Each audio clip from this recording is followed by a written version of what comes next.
કદાચ કલાકાર ભૂલ કરે ને, ચલો અમે ભૂલ કરી તો અમને બીજું કોઈ તો ન કે, પણ આવા સંત સાધુ છે અમને કહે, પણ અમને વ્યવસ્થિત કહે, તમારી જોડે ફોન કરીને ન કે માફી માંગો. ભારતીય બાપુ અમને બેહારે, અમને કહે બેટા આવું ન બોલતો, ન આવું એકાદો જોક્સ આવો ન બોલતો ન હાલે બેટા, તો એમ થાય હા બરોબર છે. બીજા જે ફોન કરે છે ને આવું બોલ્યા આપણે કે થોડી ભૂલ થઈ ગઈ નહીં, તો આપણે કહેવાય નહીં બોલ નહીં માફી માંગો વિડીયો બનાવીને, એટલે આખી દુનિયા પાસે આપણે નીચા દેખાડવા આવ્યું. મેં તો હવે નક્કી કર્યું છે કે મારે બધા સમાજ એક એક વિડીયો બનાવી નાખવા છે માફીના. મારા દીકરા ગૌરવને કેવું બેટા આવે લેપટોપમાં મૂકી દે, કોઈનો ફોન આવે હકાપા તમે અમારા સમાજ વિશે આવું બોલ્યા, પેલા ખોટું લાગ્યું, દુઃખ લાગ્યું, માફી માંગવાની છે, ચાલુ રાખો બેટા. ગૌરવ 202 નંબરનો વિડીયો નાખતો મારા દીકરા.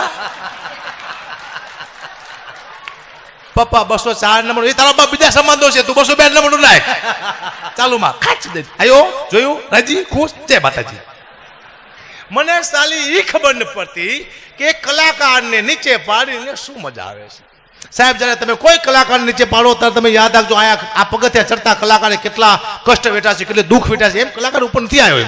એમ એ કલાકાર તમે નીચે પાડો ત્યારે માનો તમે એની દીકરી, એની બેન, એની મા, એના બાળકો એક અને આખા પરિવારને તમે નીચે પાડી દો છો, તો કલાકાર તો જવા દો, એના પરિવારની હાય ખાઈ જાય ખાવા ધાન કે તમારે પહેરવા લુગડા નહીં રે. તમે શું યાર કલાકારને સમજો છો. અને ફોન ન કરશો, મળદ માણસો ફોન કરે એ તો ઘરે બે ફટાકા મારે મળદ કહેવાય યાર. ફોનમાં માફી માંગવાની હોય ઘરે પહોંચો, અગર પાણી આવ્યા હોય તમે ઘરે આવીને મારો લાફા નહીં, ફોનમાં માફી માંગો એ ઘરે 50 ફોન આવે, બોલો બીજો ખાય કે વાત કરે કોકને આરે. અને હાવ કમજોર માણસ ફોન કરે છે. મળદ માણસો તો ઘરે આવીને બે ફટાકા મારે એટલે કોઈને ખબર ન પડે, એને એક ખબર પડે એમ. કારણ કે બાપુ હું પેલા ફેસબુક વાપરતો, હવે ન વાપરતો, કારણ કે મારી કોમેન્ટ જોતો ને એમાં હારી ને ખરાબ બે કોમેન્ટ આવતા. ઘડી કામ હારી આમ વાંચું ને તો આવે વાહ હકાબા, વાહ હવજ, તો હું ખુશ થઈ જઉં, વાહ સિંહ, વાહ ચારણ, નીચે આવે શું હાલી દીકરો શું. હું મારો પણ બંધ આ કોણ લખ્યું એમ ખરાબ જ બોલું છું. એટલે મેં ફેસબુક બંધ કરી નાખ્યું. કારણ કે હમણાં બાપુ હું જાતો તો મારી ગાડી બંધ કરીને બસમાં બેઠો ને એક બેન મારી બાજુ બેઠા હતા. મને કે ભાઈ તું કોણ છું? મેં તું બેન હું કલાકાર છું. તે બેન રોવા માંડ્યા. મેં તું કેમ બેન હું કલાકાર છું તમે રોવો છો? કે ભાઈલા મારો ઘરવાળો કલાકાર છે, એને મને કીધું તું કે પ્રોગ્રામ આવશે પછી હું તને તેડવા આવ્યો છે. કે 3 વર્ષ અત્યારે નથી આવતો, પ્રોગ્રામ નથી આવતો, મારો દીકરો તેડવાય ગયો. તો આ તો આવે નક્કી નથી આવતા. અને મારો ચહેરો એવો ભગવાને આપ્યો છે, આ તમે જુઓ. આ જો ગમન ભુવા હોય, દેવાયભાઈ કેવળ હોય, રાજાપો હોય, ઉમેશ બારોટ હોય, સાગરદાન હોય, માયા મામા હોય, એ હાલતા બજારમાંથી નીકળે કોઈ પણ સિટીમાંથી, ધારો ગોધરામાંથી, એમને ઓળખતા હોય એમને સામું જોવે કે ભાઈ ગમન શાંત જિગ્નેશ કવિરાજ જાય છે, ભાઈ માયાભાઈ જાય છે. હું નીકળું મને ન ઓળખતા એકવાર મારે સામું જોવે કે સાલો કોણ છે. આફ્રિકામાં જોતા કે આપણો ભાઈ આવા કપડા કેમ પહેરે. મને યાદ છે હમણાં ગોધરા ગયો ને, ગોધરા તે બે બેન વાતો કરતી, આ સાલો સંત લાગે છે. એક બેન કે સંત નહીં, મને તો સાલો તાંત્રિક લાગે છે. તાંત્રિક. મેં તું બેન કેમ સંત તમને નથી લાગતો? મને કે સંત આટલો બધો કાળો ન હોય. હવે સંત કાળા હોય કેમ ન હોય કીધું મને. હાય બિહારમાં ખબર ન પડતી કોને શું બોલવું શું. કોરોનામાં બાપુ એક કલાકારનો મને ફોન આવ્યો, હકાબા હું ઉગતો કલાકાર છું, મને ક્યાંક હેલ્પ કરજો, પ્રોગ્રામ હોય તો. મેં તું સાલા અત્યારે તું શું લેવો ઉગ્યો કોરોનામાં? અમે બધા હાથમાં આવ્યો તું ઉગ્યો હાથમીના, કોરોના પછી ઉગજે. અત્યારે ગઈ. મારે ઘણી વાતો કરી છે, પણ આટલી વાતો કરીશ તો કલાકાર મારા દુશ્મન થઈ જાય. આટલા બધા કલાકારના વારા બાકી છે. એક કલાકારનો બધાનો વારો હોય જાય, કારણ કે બધા 7 કલાકારે ઘરે બેઠા હતા અને કલાકારે બધાએ અદ્ભુત ગાયું છે. એમના પોતાના નાભીના અવાજથી હરેક કલાકારે પોતાના ભજન ગાયા છે. અને ઇન્દ્ર ભારતી બાપુને સંતવાણી સિવાય કંઈ ગમતોથી સંતવાણી સાંભળવા માટે બે છે. બીજી વાત, હકાબા ગઢવીને ઇન્દ્ર ભારતી બાપુ સાંભળે છે, માયાભાઈને જિગ્નેશ કવિરાજને ગમન શાંતલને રાજાબા ગઢવીને એકવાર મને વાત કરી. મને કે અગુબા મારા શિષ્ય છે, અહીંયા જે માણસો આવે છે એની રાજી રાખવા માટે ગુજરાતના હરેક કલાકારના સ્ટેજ માટે લાવવા તૈયાર છું. કે મારા શિષ્યો, મારા ભગતો મને જે માને છે એ બધાને રાજી રાખવા માટેથી, કારણ કે હરેક કલાકારના ચાહકો અહીંયા આવે છે તો બધાને મજા આવે એ માટે બધાય કલાકાર લાવું છું. અને મને હરેક કલાકાર, હરેક કલાથી મને પ્રેમ છે. ભલે મારો ખોરાક મારી સંતવાણી રહ્યો, પણ લોકગીત ગાતો હોય તો મને વારો લાગે, ગીત ગાતો હોય તો મને વારો લાગે. હરેક કલાકાર એના હૃદયમાં વાસ કરે છે, કારણ કે ગુરુ પૂનમ દિવસે આટલા બધા કલાકાર આવે જ નહીં. એના ગુરુ ન હોય બીજાને. અહીંયા શું લેવા આવ્યા? નહીં વરાણ માતે પડી રાત કાળી અંધારી આમાં કાયું છે નહીં વરાણ માતે પડી રાત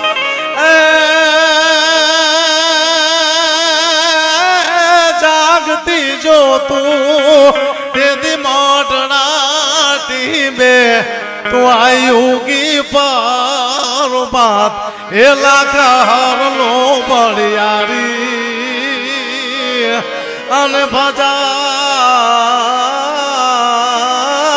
તું બેડિયા વાળી એ હોનલ માયા કપાડી અન માતાજી પોતા વટ પાડવા વાળી મઢડાતી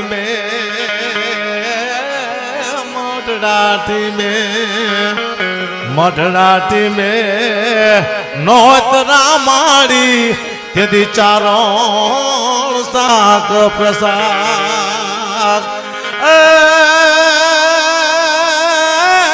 રાજયુડી પછી આખું આપ ઢાંકાણું એની ઉર્જ પૂરે છે શાક એ ઉગમણા ઓરડાવાળી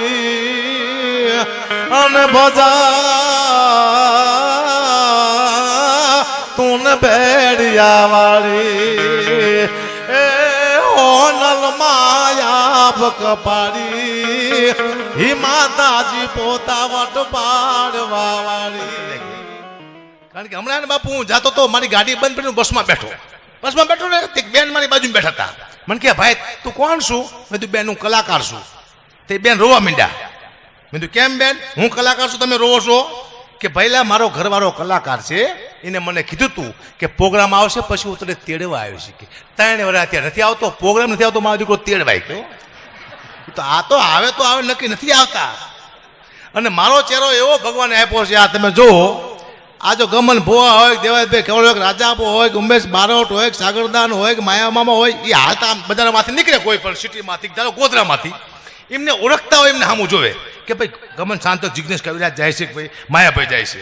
હું નીકળું મને નો ઓળખતા એકવાર મારે સામું જોવે કે સાલો કોણ છે. આફ્રિકામાં જોતા કે આપણો ભાઈ આવા કપડા કેમ પહેરે. મને યાદ છે હમણાં ગોધરા ગયો નું ગોધરા તે બે બેન વાતો કરતી હતી આ સાલો સંત લાગે છે. એક બેન કે સંત નહીં મને તો સાલો તાંત્રિક લાગે છે. તાંત્રિક. મેં તું બેન કેમ સંત તમને નથી લાગતો? મને કે સંત આટલો બધો કાળો ન હોય. હવે સંત કાળા હોય કેમ ન હોય કીધું મને કદાચ કલાકાર ભૂલ કરે ને ચલો અમે ભૂલ કરી તો અમને બીજું કોઈ તો નહીં કે પણ આવા સંત સાધુ છે અમને કે પણ અમને વ્યવસ્થિત કે તમારે ઘરે ફોન કરીને ન કે માફી માંગો. ભારતીય બાપુ અમને બિહારે અમને કે બેટા આવું ન બોલતો ન આવું એકાદો જોક્સ આવો ન બોલતો ન હાલે બેટા તો એમ હા બરોબર છે. બીજા જે ફોન કરે છે ને આવું બોલ્યા આપણે કે થોડીક ભૂલ થઈ ગઈ નહીં તો આપણે કે હવે નહીં બોલી નહીં માફી માંગો વિડીયો બનાવીને એટલે આખી દુનિયા પાસે આપણે નીચા દેખાડવા આવ્યું. મેં તો હવે નક્કી કર્યું છે કે મારે બધા સમાજને એક વિડીયો બનાવી નાખવા છે માફીના. મારા દીકરા ગૌરવને કેવું બેટા લેપટોપમાં મૂકી દે કોઈનો ફોન આવે હકાબા તમે અમારા સમાજ વિશે આવું બોલ્યા પેલા ખોટું લાગ્યું દુઃખ લાગ્યું માફી માંગવાની છે ચાલુ રાખો બેટા ગૌરવ 202 નંબરનો વિડીયો નાખતો મારા દીકરા પપ્પા 204 નંબર એ તારા બાપ બીજા સમાજનો છે તું 202 નંબરનું નાખ ચાલુ માં ખાચ દે આયો જોયું રાજી ખુશ જય માતાજી. મને સાલી એ ખબર ન પડતી કે કલાકારને નીચે પાડીને શું મજા આવે છે. સાહેબ જ્યારે તમે કોઈ કલાકાર નીચે પાડો ત્યારે તમે યાદ રાખજો આ પગથિયા ચડતા કલાકારે કેટલા કષ્ટ વેઠા છે કેટલે દુઃખ વેઠા છે એમ કલાકાર ઉપર નથી આવ્યો. એમ એ કલાકાર તમે નીચે પાડો ત્યારે માનો તમે એની દીકરી એની બેન એની મા એના બાળકો એક અરે આખા પરિવારને તમે નીચે પાડી દો છો તો કલાકાર તો જવા દો એના પરિવારની હાય ખાઈ જાય ખાવા ધાન કે તમારે પહેરવા લુગડા નહીં રહે. તમે શું યાર કલાકારને સમજો છો. અને ફોન ન કરશો મળદ માણસો ફોન કરે તો ઘરે આવીને બે ફડાકા મારીને મળદ કહેવાય યાર.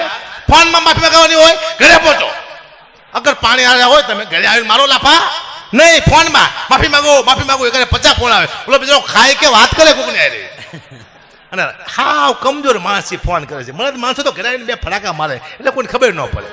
એને એક ખબર પડે એમ. કારણ કે બાપુ હું પેલા ફેસબુક વાપરતો, હવે ને વાપરતો. કારણ કે મારી કોમેન્ટ જોતો ને એમાં હારી ને ખરાબ 2 કોમેન્ટ આવતી.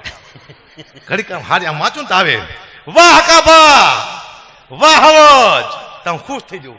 વાહ સિંહ વાહ ચારણ નીચે આવે શું હાલી દીકરો શું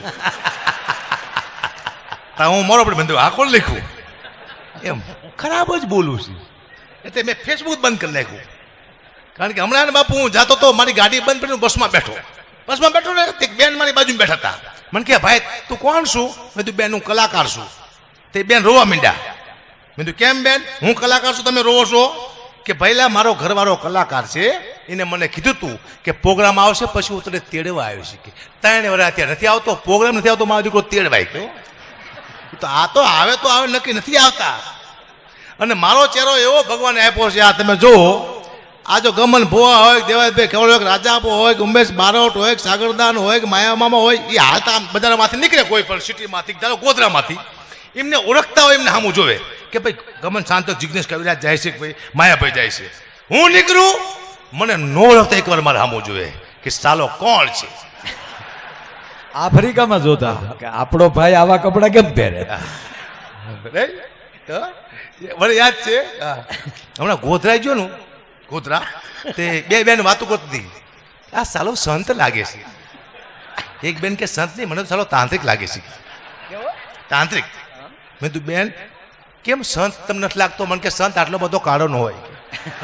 હવે સંત કાળા હોય કેમ ન હોય કીધું મને હાય બિહારમાં ખબર ન પડતી કોને શું બોલવું શું. કોરોનામાં બાપુ એક કલાકારનો મને ફોન આવ્યો. હકાબા હું ઉગતો કલાકાર છું મને ક્યાંક હેલ્પ કરજો પ્રોગ્રામ હોય તો. મેં તું સાલા અત્યારે તું શું હોય ગયો કોરોનામાં અમે બધા હાથમાં આવ્યો તું ઉગો આત્મીલા કોરોના પછી ઉગજે અત્યારે ગયું. મારે ઘણી વાતો કરી છે પણ આટલી વાતો કરીશ તો કલાકાર મારા દુશ્મન થઈ જાય. આટલા બધા કલાકારના વારા બાકી છે. એક કલાકારનો બધાનો વારો હોય જાય. કારણ કે બધા 7 કલાકારે ઘરે બેઠા હતા અને કલાકારે બધાએ અદ્ભુત ગાયું છે. એમના પોતાના નાભીના અવાજથી હરેક કલાકારે પોતાના ભજન ગાયા છે. અને ઇન્દ્ર ભારતી બાપુને સંત વાણી સિવાય કઈ ગમતોથી સંત વાણી સાંભળવા માટે બે છે. બીજી વાત હકાબા ગઢવીને ઇન્દ્ર ભારતી બાપુ સાંભળે છે. માયાભાઈને જિગ્નેશ કવિરાજ હાથને ગમન શાંતલે રાજાબા ગઢવીને એકવાર મને વાત કરી. મને કે અગુબા મારા શિષ્ય છે અહીંયા જે માણસો આવે છે એની રાજી રાખવા માટે ગુજરાતના હરેક કલાકારના સ્ટેજ માટે લાવવા તૈયાર છું. કે મારા શિષ્યો મારા ભગતો મને જે માને છે એ બધાને રાજી રાખવા માટેથી. કારણ કે હરેક કલાકારના ચાહકો અહીંયા આવે છે તો બધાને મજા આવે એ માટે બધા કલાકાર લાવું છું. અને મને હરેક કલાકાર હરેક કલાથી મને પ્રેમ છે. ભલે મારો ખોરાક મારી સંતવાણી રહ્યો પણ લોકગીત ગાતો હોય તો મને વારો લાગે, ગીત ગાતો હોય તો મને વારો લાગે. હરેક કલાકાર એના હૃદયમાં વાસ કરે છે. કારણ કે ગુરુ પૂનમ દિવસે આટલા બધા કલાકાર આવે જ નહીં. એના ગુરુ ન હોય બીજાને અહીંયા શું લેવા આવ્યા. વરણ માતે પડી રાત કાળી અંધારી આમાં કાંઈ હું છે નહીં. વરણ માતે પડી રાત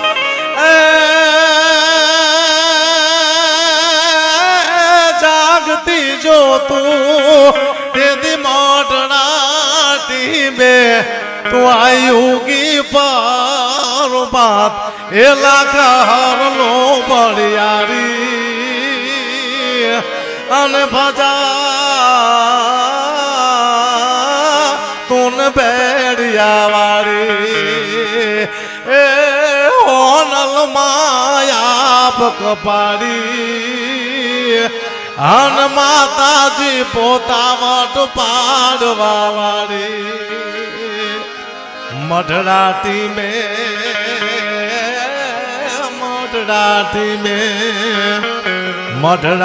में नोतरा माड़ी यदि चारों साक प्रसाद राजयुडी पछिया खुया ढांकाणो एनी उर्ज पूरे से साक ए उगमना ओरડાવાળી અને ભજા તું બેડિયા નળિયા વાળી એ હોનલ માયા કપાડી હી માતાજી પોતા વટ પાડવા વાળી. કારણ કે હમણાં ને બાપુ હું જાતો તો મારી ગાડી બંધ કરીને બસમાં બેઠો ને એક બેન મારી બાજુ બેઠા હતા. મને કે ભાઈ તું કોણ છું? મેં તું બેન હું કલાકાર છું. તે બેન રોવા માંડ્યા. મેં તું કેમ બેન? હું કલાકાર છું, તમે રોવો છો? કે ભાઈલા મારો ઘરવાળો કલાકાર છે, એને મને કીધું તું કે પ્રોગ્રામ આવશે પછી હું તને તેડવા આવ્યો છે. કે 3 વર્ષ અત્યારે નથી આવતો, પ્રોગ્રામ નથી આવતો, મારો દીકરો તેડવાય ગયો. તો આ તો આવે નક્કી નથી આવતા. અને મારો ચહેરો એવો ભગવાને આપ્યો છે, આ તમે જુઓ. આ જો ગમન ભુવા હોય, દેવાયભાઈ કેવળ હોય, રાજાપો હોય, ઉમેશ બારોટ હોય, સાગરદાન હોય, માયામામા હોય, એ હાલતા બજારમાંથી નીકળે કોઈ પણ સિટીમાંથી, ધારો ગોધરામાંથી, એમને ઓળખતા હોય, એમને સામું જોવે કે ભાઈ ગમન શાંત જિગ્નેશ કવિરાજ જાય છે, ભાઈ માયાભાઈ જાય છે. હું નીકળું, મને નો ઓળખતા એકવાર મારે સામું જોવે કે સાલો કોણ છે. આફ્રિકામાં જોતા કે આપણો ભાઈ આવા કપડા કેમ પહેરે.